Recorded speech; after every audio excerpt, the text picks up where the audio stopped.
Hello and welcome. My name is Melissa, and today we'll be talking about short answer and essay question test taking strategies. Short answer and essay questions are the same, but different. The main way they are the same is that they are looking for you to demonstrate a knowledge of course concepts. Unlike multiple choice or true or false, which provides you with an answer, and in theory you could rely on simple recall to select the right answer, short answer and essay questions, you're going to be tasked with creating your own answer. How then are they different? So short answer comes in two forms typically, mini essays or concise responses. Essay questions are an expanded answer you're providing. You're really going to be digging into your understanding of a concept or theme from your course, and you'll be expected to provide supporting evidence to back up your statements. Lucky for us, how we prepare for both of those types of questions is exactly the same. First, you'll want to develop a study guide using the SQ4R method, which we discussed in a previous session. SQ4R consists of a critical reading strategy that replaces endless rereading of your material, turns it into an engaged process that creates practice questions and plain language chapter summaries for you to use. I also have to recommend taking the time to create an exam study plan to support you through your study sessions. Once you've completed SQ4R readings, consider potential essay themes or topics that could be asked. Then make draft concept outlines. This will be something that on your exam you can reproduce quickly. The bonus to concept outlines is it will also be a useful reference when you're completing your mini essay style short answers. Finally, grab a timer and practice. For short answers, set your timer for just a few minutes. For practicing essay questions, give yourself a reasonable time. So for example, if you're going to have an hour for your exam and you know you're going to do 2 essay questions, then set your timer for 30 minutes per essay. I cannot stress this enough. Always read the question description carefully. Read it twice. Once straight through, start to finish, and then a second time more slowly to ensure you understood it. Misunderstanding what the question is asking or the directions it's giving you is an easy way to lose easy points. Let's dive into our question types a little bit more. With short answer questions, mini essay is one of the more common question types. It's usually going to be worth a few points. If you recall from our recorded session, Deciphering Your Syllabus, the questions you'll see here are likely to land in that level 2 to possibly even level 5 area. And those levels would include understand, apply, analyze, and evaluate. To write a mini essay, expect to provide an introduction, a discussion, and a conclusion. Your introduction will have an impact statement. The discussion is where you're going to support that statement. And your conclusion is where you round out what was discussed and provide an ending thought. When looking at the 5 common question types, keep in mind that short answer and fill in the blank are not the exact same thing.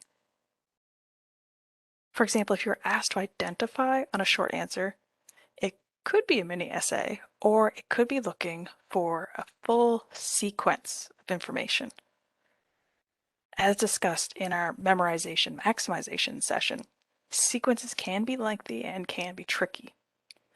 A short answer here could be asking you to identify something via providing a list, explaining the chronological order of events, or listing something in order of importance.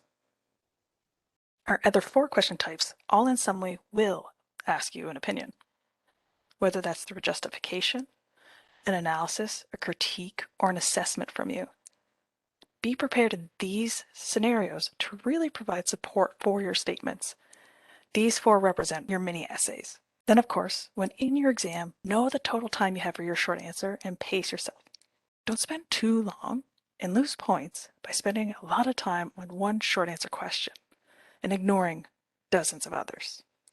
Now let's look at essay questions. They allow you to really flex your muscles and show off what you know. We discussed during short answers that they're usually a level 2 to 5 of higher order thinking. If you recall the Deciphering Your Syllabus recording, with essay questions you may even be asked to reach further to that top level, level 6, which is labeled Create.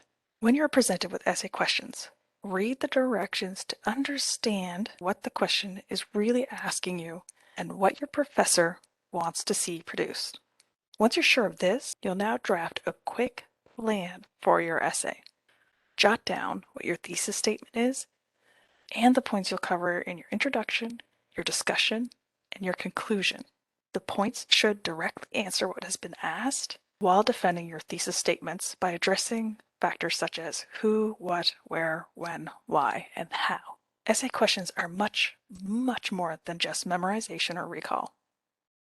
Here is where you get to have an opinion and where you get to educate your professor on why your opinion, your beliefs, or your understanding are correct. Then, of course, when in your exam, determine your time, determine the allotment per question type, and set your pace. Before we sign off, a few tips to consider. If you're about to start practice testing on these and you're at a loss for how to ask practice questions for short answer or essay, you can start at the very entry level. Look at the concepts and themes that are stated in your syllabi that you've highlighted in your study guide, or that are bolded as section and subsection headers within your textbooks. This is a great place to mine for those concepts and themes. Practice test before the real test. Rereading and rereading will create the illusion of learning, and it's one of the lowest rated study strategies. Research shows that practice testing, because it is more creative and involved, has a much higher rate of long-term memory commitment and efficiency. When in your exam, read the question more than once. Mark or underline important directions and mark important words. If you rush through, you'll miss those fine details. When you have finished your answer, read the question again and read the answer you wrote. Did you answer everything it was asking? And plan it before you write it. By jotting down a plan, like a concept outline, you have a solid structure to give you direction, and it still gives you liberty to add an extra if you think of something more along the way. Thank you for your time today. Good luck on your test, and a thank you to the research and resources which supported today's session.